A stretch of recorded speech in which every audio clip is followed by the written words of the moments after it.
भूख का वेग और जनेंद्रिय जनित मैथुन का वेग जो सह जाता है, वही महात्मा निरंतर भजन कर सकता है, वही उपासक निरंतर भजन कर सकता है। नहीं, यही वेग आकर उसके भजन में अंतराय पैदा कर देते हैं। ये वेग वाणी का, मन का, क्रोध का, हिंसा का, उदर का, उपस्थ का यदि आप नहीं सहन करते तो ये आपके भजन में बाधा डाल देंगे, निरंतर भजन नहीं होने देंगे।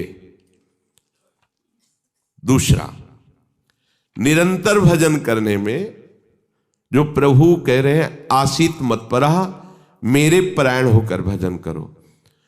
अब इन वेगों से बचकर क्यों भजन में चलता है, तो उसके अंदर एक बात आने लगती है, मैं अच्छा भजनानंदी हूं। जहां ये बात आई तहां वो दूसरों जो वैष्णव है, महतजन है, महात्मा जन है, वो टीका टिप्पणी करने लगता है उनकी। ये होता है, अपने में श्रेष्ठ भाव आने पर दूसरे साधकों की, वैष्णवों की, महापुरुषों की, महतजनों की वो टीका टिप्पणी करने लगता है। ऐसा क्यों, ऐसा, ऐसा क्यों, ऐसा। ये आपके भजन को ही रोक देगा। निरंतर भजन चलने की तो बात जाने, तो भजन से ही विमुख कर देगी ये वृत्ति। ये 6 बातें संतों के प्रति नहीं करनी चाहिए। वो वेग सहो और ये बात भूलकर अपनी वाणी पे न लाओ। बास निरूपण, किसी भी संत महात्मा वैष्णव के विषय में ऐसा कहना, ये तो महलों में रहते हैं, या ये तो गांव में रहते हैं, ये तो इनको तो गंगा किनारे या स्मशान में कहीं खंडहर में रहना चाहिए, बाबा जी हैं ऐसे वैसे। वास निरूपण करना, तभी जब अहम जागृत होता है तो संतों के प्रति टीका टिप्पणी शुरू हो जाती है। वास निरूपण, किसी भी संत महात्मा वैष्णव के प्रति उसके वास के विषय में बोलना। दूसरा, ज्ञान निरूपण, किसी संत वैष्णव के प्रति ऐसा, ये पढ़े लिखे तो है नहीं, शास्त्रों का इनको ज्ञान तो है नहीं, भेष बना लिया, बस पेट भरण पोषण के लिए घूम रहे, कोई इनको ज्ञान तो है नहीं। क्या भजन करेंगे, क्या विचार करेंगे जब इनको पढ़े ही नहीं है, शास्त्रों का ज्ञान नहीं है, तो क्या ये भजन करेंगे। ज्ञान निरूपण। तीसरा, जाति निरूपण, अच्छा ये अमुक जाति के हैं, हाँ तभी चाहे जितना बेस रख ले, नीच जाति का तो नीचे जाति का रहेगा ना। ऐसा महान अपराध, ऐसा सोचना, ऐसा बोलना, ऐसा देखना, ये महत अपराध है। और ये हम लोग ध्यान नहीं देते, फिसल जाते हैं। एक बार एक जगह महात्माओं की पंगत लगी हुई थी, तो उसमें एक महात्मा को पंगत लगवाने वाले में जो श्रेष्ठ थे, उन्होंने एक थप्पड़ मारा और निकालने लगे। वहां हमको भी सेवा दी गई थी, पत्तल उठाना और पोछा लगाना बाद में। तो परोसाई जब होती थी तो उस समय खड़े रहते थे। तत्काल गए, हमने कहा आपने क्यों थप्पड़ मारा? तो उन्होंने जाति निरूपण किया कि इस जाति का है, तुम नहीं जानते हो, और ये साधुओं की पंगत में बैठा है। उनका आचार्य परंपरा का तिलक लगाए हुए है और भेष धारण किए हुए है। आप आचार्य परंपरा की प्रधानता रखते हैं या जाति की प्रधानता रखते हैं? वो महात्मा अश्रु प्रवाह करने लगे कि क्या मेरे को भगवान का भजन करने का अधिकार नहीं है? क्या मेरे को भगवत प्रसाद पाने का अधिकार नहीं है? जब हमें गुरु ने वस्त्र दिया है, भेष दिया है, तो हम संतों की सभा में उन्हीं की आज्ञा से बैठे हैं। वैसे हम इस योग्य नहीं हैं, पर बैठे हैं। उनकी दैन्यता देखकर तत्काल उनको हृदय से लगाया और उनसे कहा कि दोबारा ऐसी गलती ना हो। ये क्या मर्यादा है वेश के ऊपर? और उनके चरण पकड़े, एक बार इनको क्षमा करके आप बैठ जाइए, आप प्रसाद पा लीजिए। उस समय भागवती का आवेश में बोले, उनकी सामर्थ्य नहीं हुई दोबारा उनको, वो प्रसाद पा के निकले, मन में ठान लिया कि झोला उठाओ और भागो यहां से। नहीं, जहां संत का अपमान हो वहां नहीं टिकना चाहिए। तो भूल हो जाती है। राजसूय यज्ञ में भगवान ब्रह्मा से लेकर के सब ईश्वर कोटि के महापुरुष पधारे थे, जिसमें स्वयं सर्वेश्वर भगवान श्री कृष्ण विराजमान थे। और उस पवित्रता का क्या वर्णन करना, जहां साक्षात धर्मराज विराजमान है वहां अपवित्रता का प्रवेश नहीं हो सकता। लेकिन यज्ञ की पूर्णता नहीं हुई थी। यज्ञ की पूर्णता स्वपच वाल्मीकि के चरण धोकर रसोई में पवाने से हुई थी। स्वयं भगवान श्री कृष्ण चंद्रजू ने ऐसा आदेश किया था, जिन्होंने स्वयं गीता जी में कहा, चातुर्वर्णम मया सृष्टा गुण कर्म विभागशा। लेकिन यदि वो भगवद अनुरागी है तो चातुर्वर्णम मया सृष्टा का सिद्धांत नहीं लागू होगा। भगवान व्यास देव जी कह रहे, अहो वत्स पचतो गरीयान यज्जिभ्यागे वर्तते नाम तुभ्यम। यदि राधा राधा कृष्ण कृष्ण जिभ्या से निकल रहा है, वो चांडाल भी है तो उसका चरणामृत लेके पीना चाहिए। इसलिए हरिराम व्यास जी कहते हैं, व्यास मिठाई विप्र की तामे लागे आग, वृंदावन के स्वपच की जूठन खइए मांग। व्यास रसिक तेई बड़े ब्रजते अनत न जाए, वृंदावन की स्वपच लो जूठन मांगे खाएं। ये जाति निरूपण संत के प्रति करना महत अपराध है। और ये जब जाति का अभिमान बना हुआ है तो भगवत दासत्व का अभिमान कैसे आ सकता है? किसी भी मार्ग में हो, आगे चल करके सब लय हो जाता है। ये देहाभिमान के अंतर्गत आता है। देह ही तो जन्मी है जाति में, ये स्वरूपाभिमान थोड़ी है, ये देहाभिमान ही है। इसलिए वैष्णव के सबके एक ही गोत्र है, अच्युत गोत्र। अपने सब रसकों के एक ही गोत्र है, हरिवंश गोत्र। अगर हम जाति पक्ष में चले जाएंगे तो भगवत पक्ष से हट जाएंगे। तहां जाति कुल नहीं विचार, कौन सुत्तम कौन गंवार, सार भजन हरिवंश को। और यारस मगन मिटे भवत्रास, सुनहु रसिक हरिवंश विलास, श्री हरिवंश गाय। कहीं भी प्रकट हुआ हो किसी भी कुल में, और वो जब आचार्य के शरणागत हो जाता है, आचार्य परंपरा से, तो अभेद हो जाता है। सुने प्रपन्न जेब है, अभद्र सर्व के गए, तिन्हें मिले प्रसन्न हुए, न जाति भेद मानिए न जाति भेद मानिए। उनको देख करके कहना चाहे, सुभाग हमारे अहोभाग्य आपके दर्शन हुए, आप पधारिए, आप विराजिए। और जैसे अपने पूज्य जनों का स्वागत किया जाता है, ऐसे मन में भी नहीं आना चाहिए कि ये अमुक जाति का संत है, इसके पैर कैसे छुएं, इसका चरणामृत। अगर ऐसा तो आपका भजन बाधित हो जाएगा। जाति निरूपण, यही गलती हो गई थी दंडकारण्य के ऋषियों से श्री माता सबरी के प्रति। एक तो स्त्री जाति और दूसरी भीलनी। कैसे हम महाब्रह्म ऋषियों के बीच में बड़े बड़े कीड़ा पड़ गए थे, सरोवर के जल का प्रयोग नहीं कर सकते थे, सब अशांत थे। और भगवान श्री राम ने माता सबरी को सौभाग्य दिया ऐसा जो ब्रह्म ऋषियों को भी नहीं मिला। इसलिए कभी किसी संत के जाति निरूपण न करें। ये बिल्कुल देखो, हम सब प्रभु के अंश हैं। कर्म के अनुसार शरीर में आए, कर्म के अनुसार कुल में जन्मे, लेकिन हमको वो लेके थोड़ी बैठना है। हमको तो अपने प्रीतम के पास जाना है। हम ये कुल कर्म को लेके, जाति धर्म को लेकर के, शरीर को लेकर बैठे रहेंगे तो अगला जन्म निश्चित हो जाएगा। हमें प्रभु के पास जाना है। जो ही ये बात सोचकर आगे बढ़े तो आप केवल प्रभु के हो गए, खत्म खेल। बस सृष्टि चक्र के खेल के लिए है चातुर्वर्णम। भगवत मार्ग में जो ही आरूढ़ हुए तो वो शरीर राग हटा, भगवत अंश हो। जितने ब्रह्मा जी पवित्र हैं उतने तुम्हारा स्वरूप पवित्र है। जो भगवान शंकर का स्वरूप है वही तुम्हारा स्वरूप है। स्वरूप में अंतर नहीं है, अंतर है देह में। स्वरूप तो सबका एक ही है, भगवत स्वरूप है, सब आत्म स्वरूप है। चौथा वृत्ति निरूपण। किसी महात्मा को देख के कहना ये ना हाथ में माला है, हमें खास तो भजनानंदी तो लगते नहीं, पड़े रहते हैं, इधर खाते उधर खाते, भंडारा खाते डोलते हैं। बिल्कुल नहीं। तुम क्या जानो, क्या जानो कौन सी क्या वृत्ति है।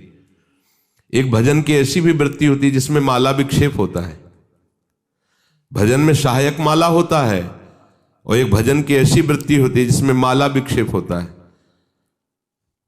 अगर कभी उत्साहपूर्वक ले भी लिया जाए तो 10-5 मिनट से ज्यादा नहीं चलेगा और रख जाएगा। स्वाभाविक छाया हुआ है, अब वहां मन का चलाए तो विक्षेप पड़ रहा है, गिनती करे तो विक्षेप पड़ रहा है, चल रहा है। अब आप क्या जाने, आप माला देख के तो जान जाते हैं कि जप हो रहा है, लेकिन बैठे हैं टहल रहे हैं तो आपको लगा खाली टहल रहे हैं। नहीं, ऐसा नहीं। संतों को जानना बड़ा कठिन होता है। एक बार गुरु जी की सेवा में सुकुमारी शरण थे, जे ही लाडली कुंज में प्रवेश हुए तो महाराज जी ने कहा दुर्गंध आ रही। ऐसे देखा और कहा वैष्णव अपराध करके आ रहे हो क्या? तो महाराज जी हम साबुन लगा के नहीं नहाते तो शायद शरीर से दुर्गंध। बोले वो दुर्गंध नहीं, ये वैष्णव अपराध की दुर्गंध है। गुरुदेव ने कहा महाराज जी सावधान रहते हैं, कोई वैष्णव अपराध तो नहीं। नहीं, हमें महसूस हो रही। आप पहले वहीं खड़े रहिए, बताइए क्या वैष्णव अपराध किया है। भजन का क्या प्रभाव होता है, बहुत सूक्ष्म है, बहुत सूक्ष्म। महापुरुषों के हृदय से ही पता चलता है ना।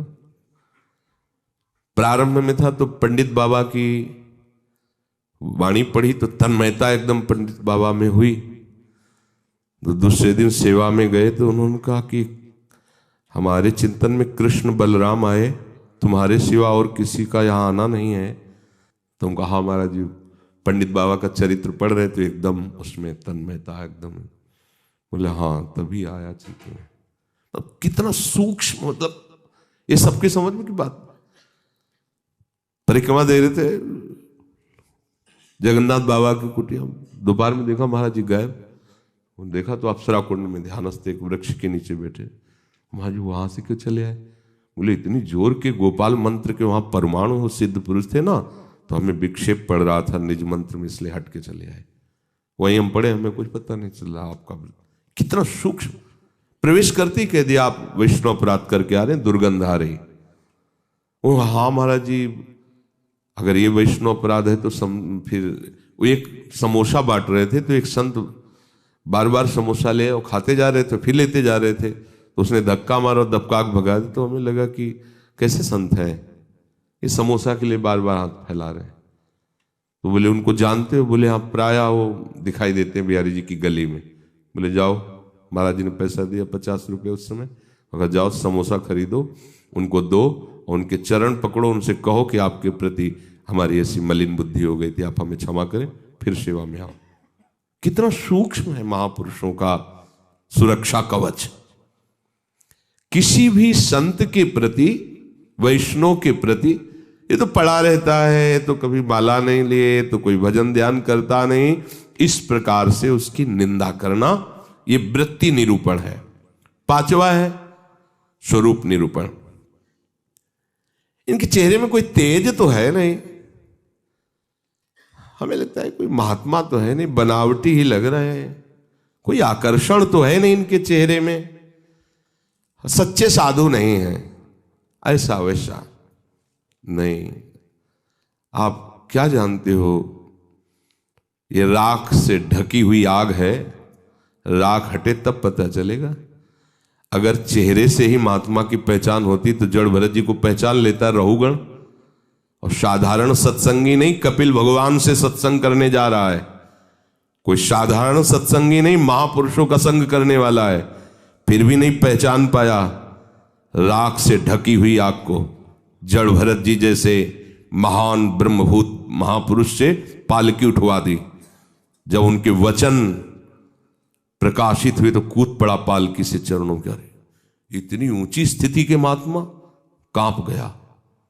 ये किसी भी महात्मा के बाह्य रूप को देख करके नहीं जाना जा सकता कि किस कोटि का महात्मा है, कितनी ऊंचाई का है। इसलिए इनमें तेज नहीं है, इनका चेहरा कोई आकर्षणकारी नहीं है, ऐसे कोई साधारण लगते हैं, कोई सच्चे साधु तो है नहीं, ऐसा नहीं करना चाहिए। छठवां, धातु निरूपण। भक्त या भगवत विग्रह की, अच्छा ये पत्थर के ठाकुर जी हैं, सप्तम धातु के हैं, ये काहे से बने हुए ठाकुर जी? अगर वो मंदिर में विराजमान तो साक्षात प्रभु विराजमान, कुटिया में विराजमान तो साक्षात प्रभु विराजमान।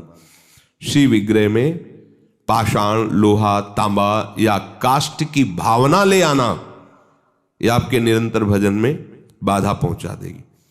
उन वेगों को सहना और इस अपराध से बचना। जो गुरु ने नाम दिया है, मंत्र दिया है, आराध्य देव का रूप दिया है, उसके सिवा सब माया है, वो अपने को चिंतन नहीं करना, केवल उतना ही चिंतन। ये बहुत कठिन बात है। प्रायः मनमानी भजन करने में ज्यादा अच्छा लगता है, और गुरु मंत्र और गुरु श्री मुख से जो दिया गया उपासना नाम है, पद्धति है, उसमें मन मरता है, इसलिए उसमें मन नहीं लगना चाहता।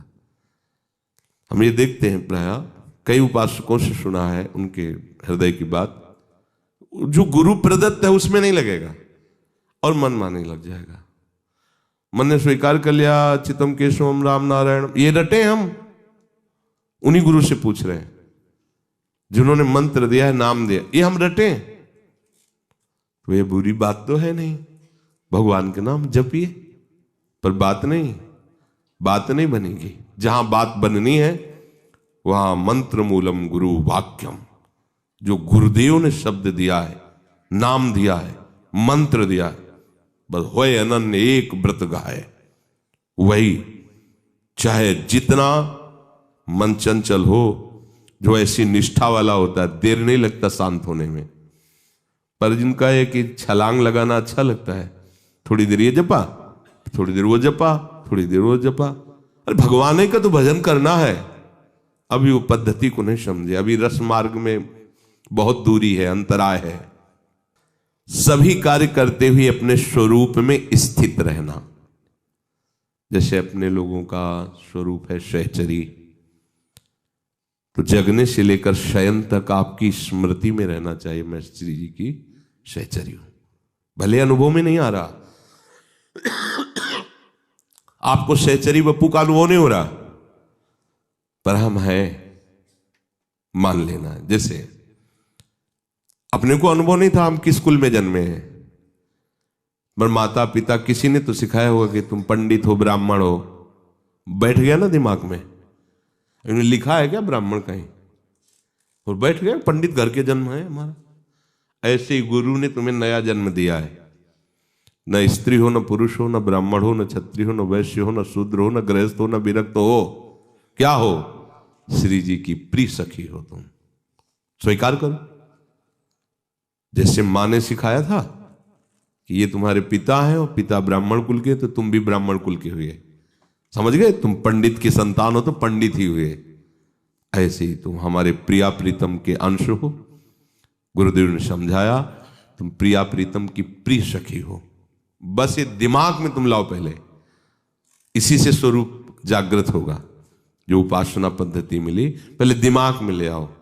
न स्त्री हो, न पुरुष हो, न गृहस्थ हो, न विरक्त हो, न ब्राह्मण हो, न क्षत्रिय हो, न वैश्य हो, न शूद्र हो, तुम क्या हो? तुम प्रियालाल के निज जन हो, तुम प्रियालाल की सहचरी हो, प्रियालाल की प्रिय सखी हो। ये सुबह से शयन तक आपके दिमाग में आ जाए। जैसे हम रटते नहीं हैं, पर कभी भी पूछ लिया जाए तो हम अपनी बात बता देंगे। ये शरीर कहाँ जन्मा है, क्या है, कभी याद नहीं करना है, लेकिन वो है ना।